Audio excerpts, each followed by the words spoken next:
Hi everyone, welcome back to another video from Appst Academy. Today in this video we are going to be learning how to download and install the Slack application on your mobile device.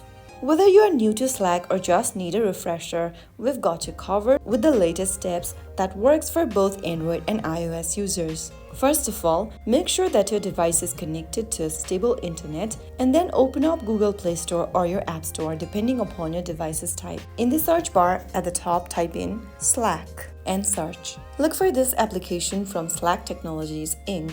and then tap on the Get or the Install button to download the application on your smartphone. Wait for a couple of minutes until the app gets downloaded, and once installed, tap on Open to launch Slack. Now you can go ahead and sign into your account if you already have one, enter your credentials.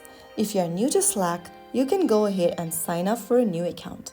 That is how easy it is to download and install the Slack app on your mobile device. You can now stay connected with your team, collaborate on projects, and manage your tasks on the go. If you found this video helpful, don't forget to like, comment, and subscribe for more easy tutorials. Thanks for watching. I'll see you in the next video.